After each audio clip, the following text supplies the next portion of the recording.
welcome to another Britflicks.com podcast. My name's Stuart Wright, and today's guest is Richard Holmes of Big Rich Films and VOX BOX. Welcome to the show. Thank you very much for having me.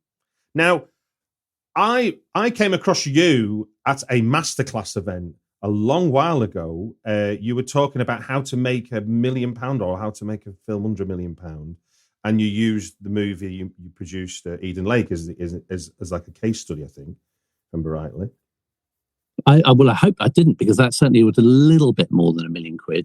Wasn't a lot more, but I think it was about 2. Okay, well, but my memory of you talking about Eden Lake then on that was about continuity, and it always stuck with me every time I rewatch it, because you cited an example where people going, well, it's not the right foliage. It's not the right foliage. And you're going, we're in the woods. I got into real trouble for this on another film, which I'll talk to you about. But on that, it got so intense. And I did say, a tree is a fucking tree is a fucking tree. Because I said, if they're looking at the leaves while some kid's being burned, we've lost them completely.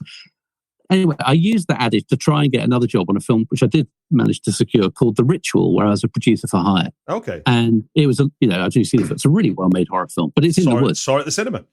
Oh, very nice. Thank you very much. And, I did say to the director, a tree is fucking, as a kind of like, ha, ha, ha. And he, a really nice guy who I still am very, very fond of, David Bruckner, he just kind of like he just pursed his lips slightly. And actually, he used trees in a completely different way. So I should have just bitten my lip. Yeah.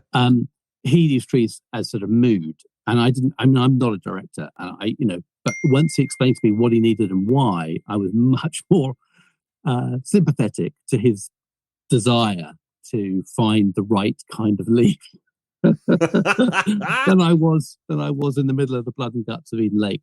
But yeah, there is a certain pragmatism to filmmaking. Occasionally, you just got to realize that the audience isn't going to be looking at that. Yeah. I think it was Ridley Scott said something along the lines of, somebody said we can see a reflection in a wheel hub or something.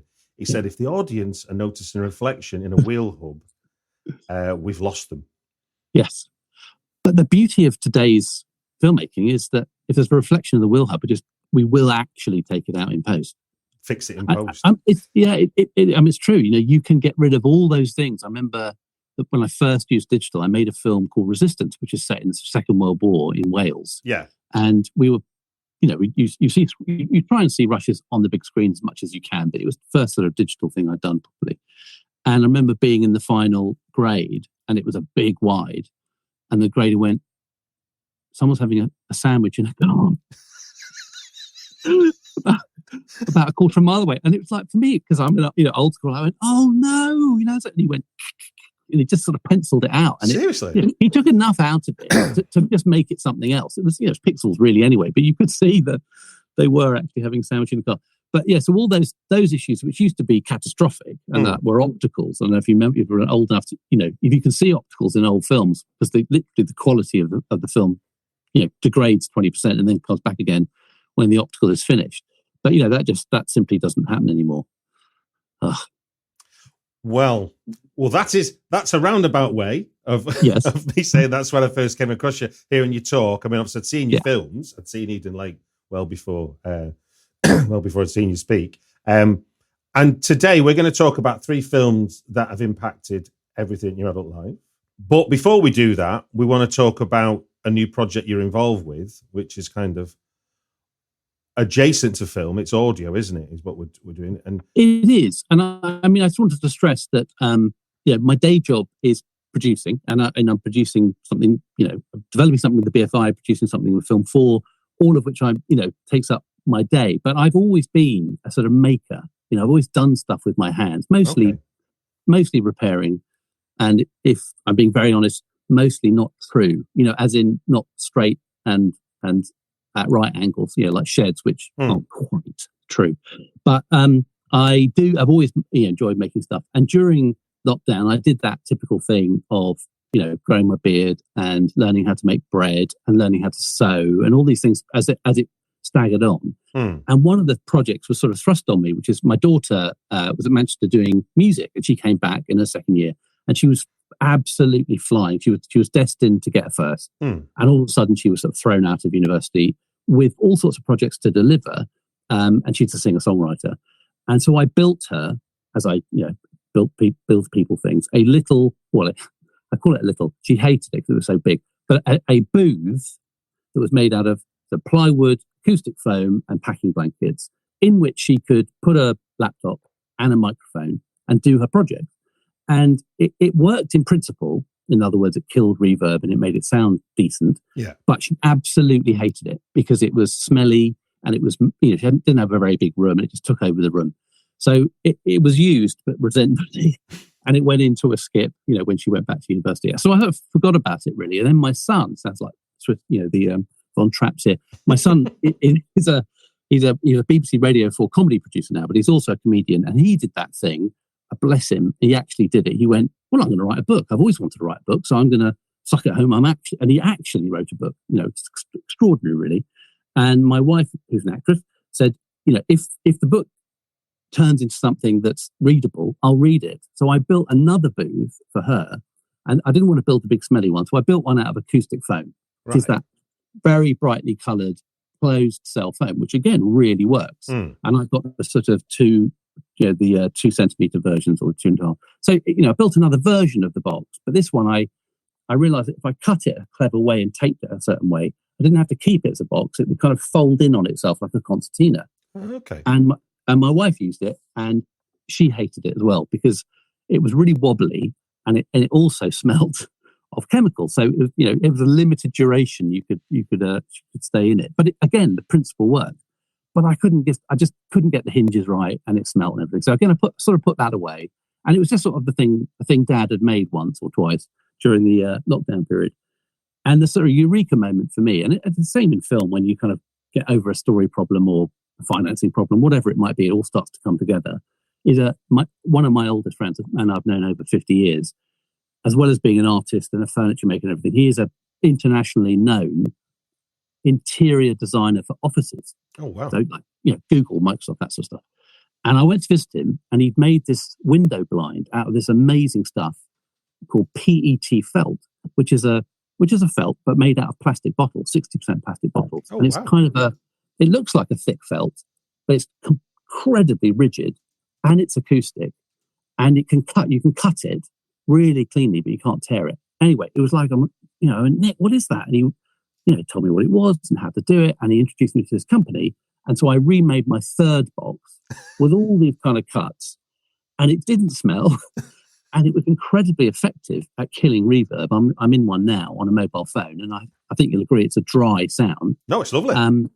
Yeah. And it also has a pretty profound influence on decibel noise as well. So anyway, I went into prototyping and I made a bunch of them. And that's where we are now. So we just launched the Kickstarter. Mm-hmm. If you look up VOX BOX on Kickstarter. Yeah. And our social media handles are @VOX BOX Portable, because that's what it is.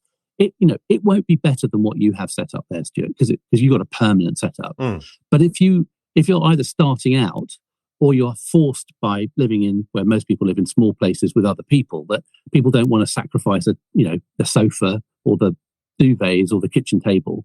It pops up in 15 seconds, it collapses in 5 seconds, and it'll go behind a door, and it'll go into the boot of a car. So if you ever had to do one of these, caught short and you're remotely located and you're going to be in a hotel, if you put one in your car, it will at least sound dry and consistent. You know what I mean? So it has utility, and that's why I'm very proud of it. Yeah, no, I mean, I know plenty of actors who during lockdown, voiceover and reading books and things like that became something they could do at home, because COVID meant they were stuck indoors, but record their voice, and then they were improvising with what they could, do. Like you say, duvets is often and it's not comfortable when it's hot to be sat under a duvet for hours at a time. And that was my kind of parallel inspiration. My wife, used to love Twitter, and it was a big thing for her during lockdown, a way of communicating. And she built up a substantial following, like 45,000 followers. And one day she said to me, "Have you seen these?" And she started showing me pictures of, actors, performers, podcasters, journalists under the duvet or in a sofa cushion studio that they built, on a kitchen table. And I thought, well, actually, this is actually a problem that I could, if I could get this bloody thing right, I could get into a solution. So that was the other side. And it has been very interesting that the people so far who've pledged on Kickstarter, most of them I don't know, but most of them are the profile that I first saw in lockdown of people just going, I don't want to have duvet head anymore. I don't want to be, airless. I just want something that works, but I can't afford, or I don't want to sacrifice, a permanent part of my house to it. So when people go to the Kickstarter, what is it? Is it a straightforward purchase, or is there kind of degrees of purchase? Kickstarter runs on a thing called a pledge. Okay. So you'll see my lovely face pitching you my box. Yeah.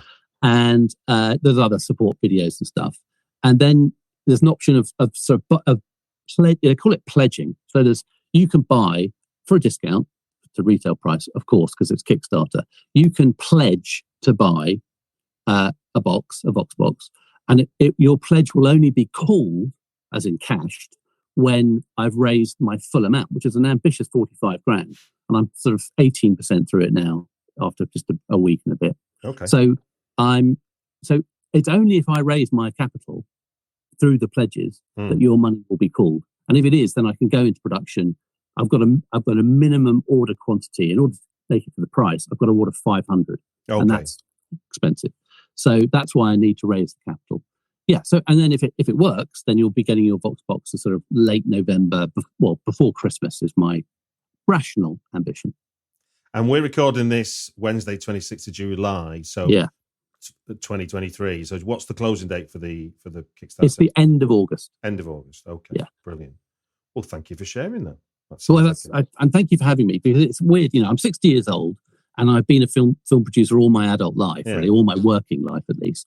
It's very odd that something that, still a hobby, it's what I do on the evenings and weekends and early mornings sometimes. But, it's to turn something which is actually turned into a product. And there was a moment with my friend Nick who advised me when, because he is a designer, and he went, it's now a product, Richard. And it was so exciting. It's like when bring it back to film, it's like when you're developing, and all of a sudden you kind of think, I can send this out. I can send the script out, and people will read it as if it's not the first draft or the third draft. You can see it being made. For a lovely feeling. But also it plays to the type of the producer, which is the idea of the problem solver. And it was like it may not have been films you were solving, but you saw a problem, and your instinct was to try and solve it. Obviously it starts with your daughter's journey, but obviously then it becomes something more that you're wrestling with. Yeah, that's absolutely right. There's a lot of similarities in terms of any kind of building, making, and filmmaking. I've done parallels before, but they're definitely there. I think the unique thing about this, and what's so weird for me, is I've got this late stage prototype that I'm in now, showing you. It's a pretty good prototype. I went to the podcast show and I put it up and down 200 times over 2 days. And I've had the hinges tested by Intertech, so it's a very durable thing, but it's a thing. And that's so weird, film, you do have a script, which is a thing, but it's completely intangible till the moment that you sort of, run off your fair copy and screen it. And to be able to show people, say, look at this, take that out of a bag and pop it up and then put it away. I can't tell you the difference in that emotion that it conjures, because I've made a thing. So for me, again, at the age of 60, to go from being sort of an intellectual property person to being a product designer, I'm not really, but having designed a product, is very different. No, congratulations! I think it's interesting to have heard the journey, because there's one thing to go, I'm going to build a thing that's going to help people get better acoustics, but actually there was a genuine evolution where it was just, I was thinking about a specific problem, but then it grew into, actually, no, there's a wider application for this. There is a wider, and I now think there's a market, because since we launched the Kickstarter, I've had 2 retail, sort of DJ type suppliers, sound supplies, coming to me, and I've had CNN said, this very nice guy I met at the podcast show, he literally stopped me and went, do that again, and he put his head in. He went, oh wow. He went, my boss in New York is making this right now out of hexagon squares, and it's smelly, and it doesn't work. And this is exactly what we need. And, Lewis Goodall at LBC was just, he came over and again popped it up for him, and he went, Tom, my producer, Tom, come. This is exactly what we need when we travel. So, the vaulting ambition, Stuart, is that I love my customers, obviously, and my customers are my customers. But what I need is sort of corporations to go, we should have some of those in stock, or educational establishments, NHS. People giving. Well, I was just thinking of your film junket. I mean, when I do them now, obviously a lot more are remote, and the actor or the director is just talking to me on a laptop or a phone. And if you could send them out an acoustic box and get them something towards a better recording quality without them needing to get all kinds of microphones and whatnot, then and baffles and stuff like that. Absolutely. Yeah. And I think the other one is like events, that if you've ever been into like the press office or the press tent at festivals or events, they're just a nightmare for sound because it's so intense. But if you put your head in here, it just makes it feasible. It gives the person on the other end at least the sort of the basic track to do something with, rather than a nightmare where you have to, slice and dice the top off and the bottom off. Indeed. Well, look, I'll put a link in the show notes. Very nice of you. And we shall move swiftly along into 3 films that have impacted everything in your adult life. Now, that sounds very dramatic. It is more about sort of fond memories with film. I mean, obviously, the list could have. I'm guessing the list could have extended well beyond 3. In terms of, as for someone who's been working in film for as long as you have, there has to be a love for the media for you to work in it that long, I think. Yeah. Richard has given me 3 films, and we're going to talk about each of those films for 5 minutes. And when 5 minutes are up, we will hear this sound. That all coming through at your end okay? Yeah, very good. Without further ado then, let us jump into your first choice. I'm going to do them in the order you gave them me. So First off is 1978 even, The Last Waltz. Yes, so I am 60. So when I was a kid and started to watch films, you watch films in the cinema and then they vanished for 2 or 3 years and then they came on at Christmas and they were played maybe once or twice. And that was it. I mean, the BFI were running cultural classics, and yes, as were some cinemas, but basically the film vanished. And then video came along. And what was exciting about that, I'll get to, but video came along as a fist fight between VHS and Beta. And the way that they got you is they said, buy this machine and we'll give you 2 films. So we went down the shops and we bought a VHS, and it came back with MASH and The Last Waltz. And MASH is, I watched. It was so extraordinary. I watched both films. I'm trying not to exaggerate, at least 50 times each, because I could. It was so exciting to finish the film and then rewind it and watch it again. Then go, I'll watch the left-hand side of the screen, and now I'll watch the top right-hand corner. You could really get into it. I think MASH is a flawed film now. It's very, very dated, but it was funny and I loved it. But The Last Waltz was the first documentary I'd really ever been conscious of. Okay. B, directed by Martin Scorsese. Has he done any other documentaries? I don't know, but it was a great piece of filmmaking. And C had, it was musical. And I'm not a big muso, but I like my music. And I'd never heard of the band. So it's the documentary is Scorsese following the band on their sort of last set of concerts before they, unfortunately, before some of them started killing themselves and went completely nuts. But they were running out of speed.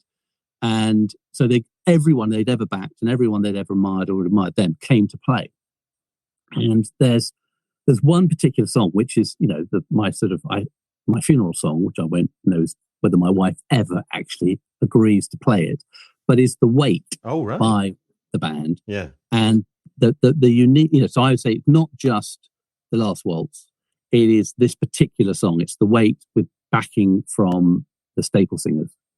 And it still makes the hairs on my forearm stand up. It's just absolutely beautiful. It's a very weird song. I mean, because I'm so into it, I've looked at the lyrics and it's slightly biblical and it's slightly sort of classical references, and it's a fractured narrative, an unreliable narrator, all these things in a what is a pretty little song.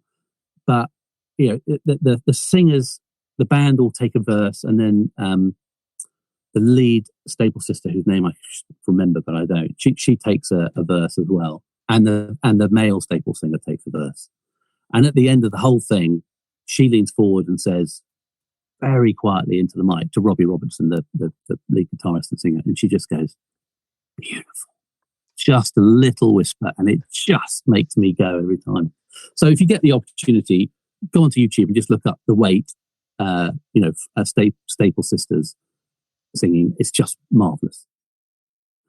So that was my first one. I've undercooked. Just remember. So you weren't into the band when you got hold of this documentary. So that's in. I mean, that speaks to a time when that idea of just being able to choose to watch something. I mean, it's something I vividly remember. Of like, we watched Jaws at a friend's house. That was my first VHS experience, and we did exactly what you said. Let's watch it again then. Yeah. And why not? And nobody could stop us. We'd watch Top of the Pops that we'd recorded off the TV on a Friday, which blew my tiny mind. The idea that Thursday 7:00 could now be any time you want if you recorded the Thursday 7:00. Yeah. So why remind me? So why are you choosing a documentary that you didn't know? I suppose because it represents a moment in time. It was really two films, that all of a sudden you could realise that you could watch them again and again, and you could become your own kind of analyst of film narrative and and photography and pace and editing, and you could also kind of you had the opportunity to really delve and get into the film. So I suppose it's that particular film because it was the first time I was aware of documentary, and how I thought, well, that's just documentary is like Crime Watch, isn't it? I didn't realise that it had its own structure and form and emotion, and it could, and the hooks. There's one other great moment where Neil Young, who's in terrible trouble, obviously at this point, deep into heroin, and he comes out and he does not look well, and he's tuning up for his track. Finish your thought. And he's and he starts tuning up for his guitar, and it's not plugged in, and the band just sort of go, oh my god, we've sort of left him naked, and a roadie comes on and shoves in the clang, and he starts playing, and he leans forward into camera, and he turns to Robbie Robertson, he goes, "They've got it now, Robbie." My family still use that line if someone repairs a problem. "They've got it now, Robbie," and it's so sinister. But yeah, it's a great film, and I love it. I mean, and also what's interesting as for the documentary form is there's an event, so there's a narrative to the event, and then there's the documentary, which is these talking heads. Yeah, that have obviously been the timeline's been messed with because it's obviously what Martin Scorsese got. Yeah. And it's almost, and if you think about 1978, we're not far off MTV being launched. So then we've got this predates. And punk is raging. Yeah, these guys are so dinosaurs. But it also predates the idea of the music video. But you've got Martin Scorsese, one of the greatest directors, making a feature length. Yeah, music and obviously with at least 5 or 6 cameras. I mean, it's beautifully covered. It really is beautifully covered and beautifully mixed as well. Right then, moving swiftly into the 90s. For a very different tone whatsoever. Your words, not mine. We've got Ace Ventura, Pet Detective.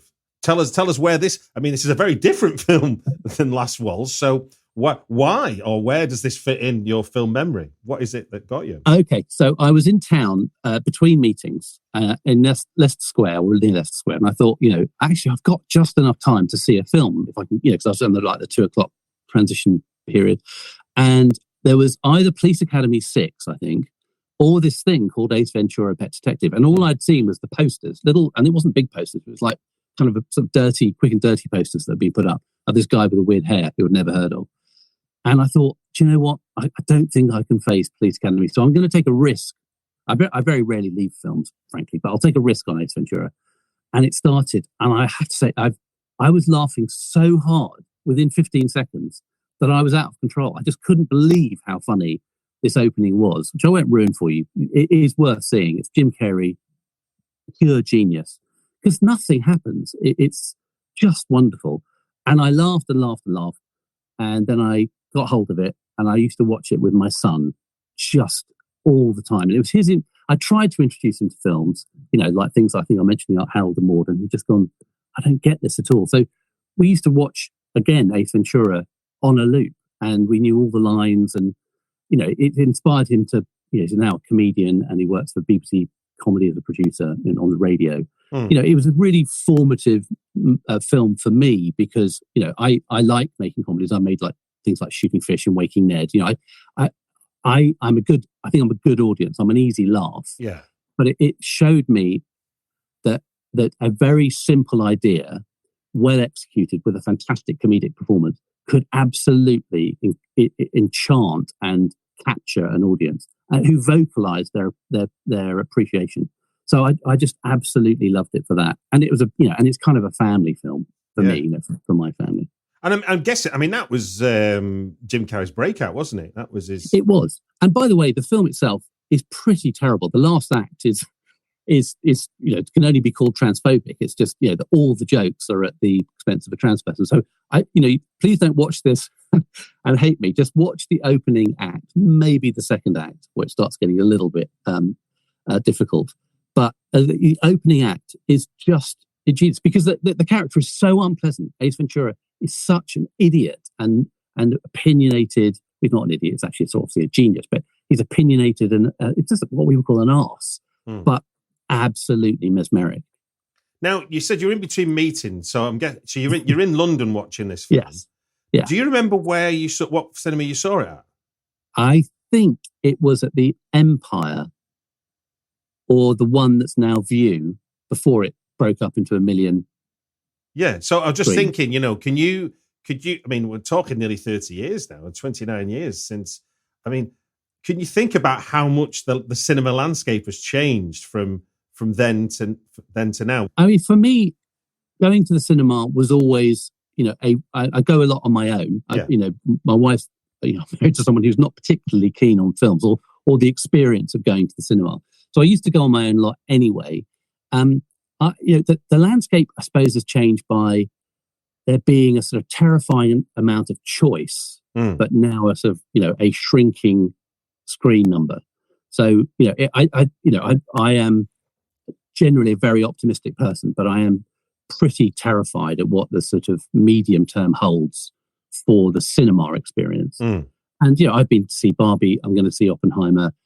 Even I am being affected by it. I'm sort of not going to as many films as I did because, I've got a pretty nice screen, I've got pretty nice sound at home, don't have to deal with people chatting, or sort of an unpredictable experience. So, the landscape has changed utterly, and I think it's in for more changes as well. I've recently discovered the Garden Cinema by Holm and Tube. I don't know if you've ventured there yet.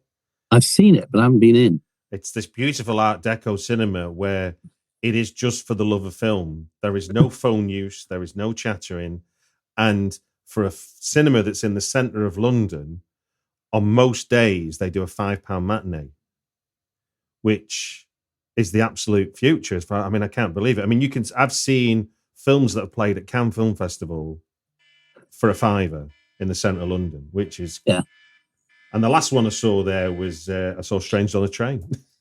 The Prince Charles, bless it, is the one kind of funky one in town that does sort of weird, as we know, weird programming and obsessive programming, which is, again, I think most filmmakers are slightly obsessive about one or two films in their life, which they'll have watched dozens of times.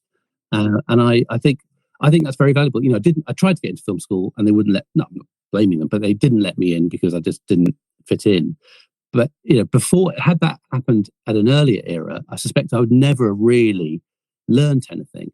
But the ability to watch films again allowed all of us to sort of work out what we liked and why. And if you really got into it, because I used to think, what do you mean by shot selection? Or what do you mean by lenses? Or, the different focal lengths and all sorts of stuff. How does that? And then I watched it a few times and go, I see what they're saying. That bringing someone in and out of focus or a depth of field or stuff does have a very different emotional impact. And I think that's what I loved about VHS and then digital. Yeah, I had a similar experience. I got quietly obsessed with Nicholas Winding Refn's Only God Forgives, and I couldn't. Because it's a short film, but it's still a slow film to most people's minds, and it's the one that followed Drive, which was this cooler than now film and everything. Yeah. And I couldn't work out or understand why I was so drawn to it. And then, you look to the credits and everything, and it's the DOP's Larry Smith. And Larry Smith did Eyes Wide Shut. Larry Smith consulted on The Shining. And you go, oh, that's why it's more or less Kubrickian, almost like, in a way. And that's not an accident, because then I look back over Winding Refn's filmography, and he's used Larry Smith regularly in his work. So you kind of go, oh, right. So there's something in how something is shot in terms of a subjective response to you as the viewer, as much as there is the language of film. Yeah.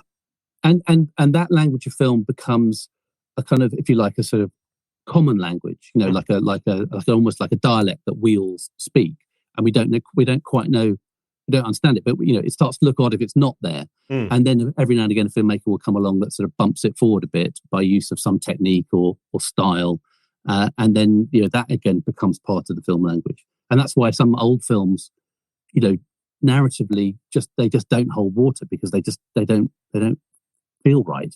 Somehow we've moved on from not just the storytelling or the attitudes or whatever, but it's just the filmmaking technique just doesn't hold. Right then, this feels like a meta choice as much as it's probably one new to you as a producer. We're winding back in time to 1967 to Mel Brooks. Oh no, we're not. You're going to hate me. I'm going forward to the musical. Oh right, so the actual musical. But I will reference obviously the original. The original Zero Mostel version is I can say Gene Hackman, I don't mean Gene Wilder version. It's still again right up there in the pantheon of my favourite films, and just wonderful. And the central premise as a producer is just so awful and wonderful at the same time. This idea that you'll just raise more than you need to make it, and it'll be so bad no one will think about the returns. It's just genius, and it must have been so exciting for him, Mel Brooks, to come up with that. But I loved it, and I've seen the original producers time and time again, and it's wonderful. The reason I chose the musical is for a number of reasons. Again, it's coming down to family mainly, but I hugely admire Mel Brooks. Kind of thinking, I wonder actually if there's a musical structure in here, and I don't know anything about musicals other than there's a kind of form. It's like kabuki theatre, really. You need so many songs, and if your character has more than a sort of certain impact on the story, they'll need their song or their song and a half, or there's have to be a duet. And I just think it feels to me as an outsider anyway a perfectly structured musical. It's also incredibly funny. I mean, it's just got some of the best lines, some of which are in both. But I don't know if you remember that one says, why don't you like actors or something? And he goes, have you ever eaten with one? And my wife's an actress. It's a mad line. It doesn't mean anything other than it's just really funny, Anyway, I watch that film at least 3 or 4 times a year. My wife watches it twice a year, on her birthday and on Mother's Day, with more than one bottle of wine. And then we probably as a family watch it 2 other times, sort of, festivals, festivities. And I kind of think, I don't need to watch that bit. And as soon as it starts, I don't move. It's just, I think, wonderful. Plus it has a sort of a really deep thing to say about friendship. And I don't think it's just male friendship. I think it's about friendship. It's about that idea of finding someone and committing to them and seeing it through. And, whilst what they're doing is very nefarious and, unfair on everyone that they rip off, they're still done, like the original, with such charm and wit. And, you so badly want him to succeed, Nathan, you just want it to work out for him once, and then he'll do the right thing. And it's sort of, in the end, he does. He, having paid his dues, that last wonderful shot as you see his next productions going off in neon into the darkness down Broadway. He obviously starts being a successful producer again. So for all those reasons, I just absolutely love it. But interesting then, you choosing the musical over the film I know you've talked about the film there, but so what do you think? Because usually it's the way around. Usually the successful musical gets adapted to the big screen. That's kind of the route we go. Not. I mean, it has happened. Don't get me wrong. I'm not saying this is a unique experience, but usually the trajectory is we start off on Broadway, then we go around the world selling the film to everybody. Whereas this has gone. This went. So is it 2001? I think Broadway was the original. Was the original Broadway? Yeah. I've never seen it on stage, by the way. It's not. I'm not very interested in musicals. Okay. In theatre. It's just the film. I think, I remember hearing about it when it was to be a musical. I thought, oh God, really? That feels like you're sort of, trying to mine something. So I didn't see it. I sort of rejected it, and I was not keen on watching the filmed version of the musical. But it's perfect. It is a perfect film. I mean, and as you've mentioned it already, Prince Charles obviously play this. You can go to a sing along for the producers. And the music, both the sort of the original Springtime for Hitler tunes, of course, is in there. But the musical numbers are, that all I do know about musicals is the kind of trope or cliche where you sing because you can't go anywhere else, and he absolutely sticks to that rule. And so you're never ever thinking, why are they singing? And what they sing is just incredibly witty, and the tunes are good. The tunes you remember. It's just great. I mean, interestingly, John August and Craig Mazan, who do the Script Notes podcast, I don't know if you've listened to that before, they're big fans of the musical, and John August actually adapted his film Big Fish to become a musical. He worked on the adaptation from film to thingy, and they talk a lot about the musical form from a screenwriting point of view, and how the songs are there for the I am me moment, this is me moment, and all that, which you couldn't do in normal drama, because the song allows you that leeway to be I mean, for want of expression, on the nose. Yes. But it doesn't, but that doesn't, in a good musical, that doesn't detract from the storytelling. It's part of the form.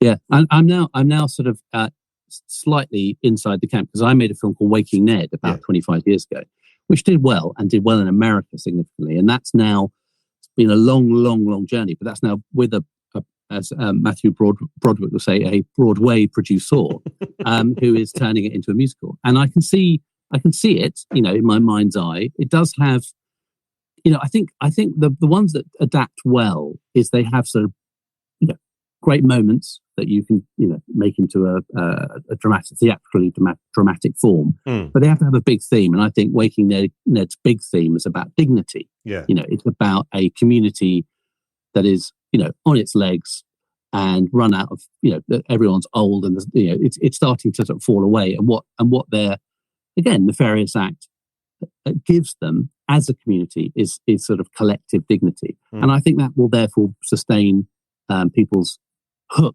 some emotional interest in that, if and when it ever makes it onto the stage.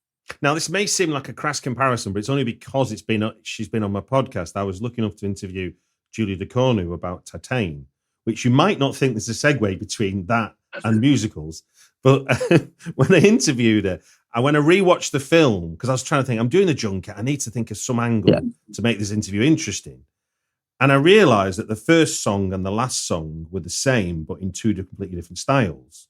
Okay. And then I charted all the songs that are in the film, and I realised, from me as a subjective viewer, not objective truth, like, hold on a minute, these songs are all describing the metamorphosis of the character. So I presented that to her as my hypothesis. A big gamble, obviously, because she should have gone, no, they were just what we could afford in post, so that's the songs we've got. I could easily have made that mistake. And she went, yeah, you're right, because I wrote every song in the screenplay, because I needed the lyrics to do some heavy lifting. Right.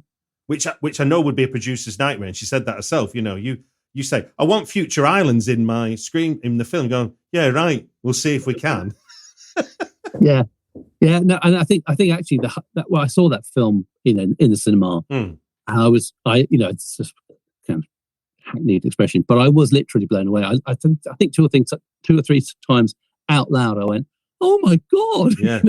And again, talking about producer's nightmare, yes, not only prescriptive need for certain IP, songs, but also moments where I can see in development, if there was any development, that someone going, do you think we could just, there's lots of moments of kind of like, oh my goodness, I think it's an amazing piece of work. I didn't even really like it. You know what I mean? It was one of the things I found deeply uncomfortable, but I couldn't stop recommending. Just an amazing piece of work. Absolutely. Well, look, that brings us to the end of your three films that have impacted everything in your adult life. Thank you for sharing some great stories there.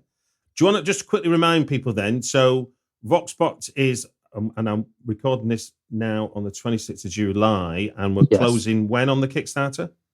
end of August. The things if you want to know more, as in quite a lot more about my unit, my VOX box, it's on it's voxbox.studio is the website where everything's on. If you want to just have a look at the, whether you're interested in buying it, it's on Kickstarter. You just type in VOX box and you'll get to. Well, like I say, I'll put a link directly to the page to make life easier for people when they're listening to this podcast. Any film news you're able to share? Anything in the pipeline? Yeah, I mean, a couple of interesting things, which both are in the public domain, so that's all right. I've got a film I'm developing of the BFI, which has got Ben Wheatley EPing, and it's from Gareth Tunley, who did The Ghoul. It's a BAFTA-nominated filmmaker, and the nicest human being in the world. Indeed, so a past guest. We talked about The Ghoul on the podcast when it came out. Oh, good. He's just wonderful. And so that's called The Unravelling. And we're looking to set that up for first quarter next year. And again, this is in public. Yes, I'm developing with Film 4 a film called The 3 Degrees, which is about the 3 footballers who joined West Bromwich Albion in the 78-79 season, which is Laurie Cunningham, Brendan Batson, and Cyril Regis. And it's being directed by Clint Dyer and written by Roy Williams, OBE, who's just the most amazing playwright and screenwriter, and executive produced by Lenny Henry.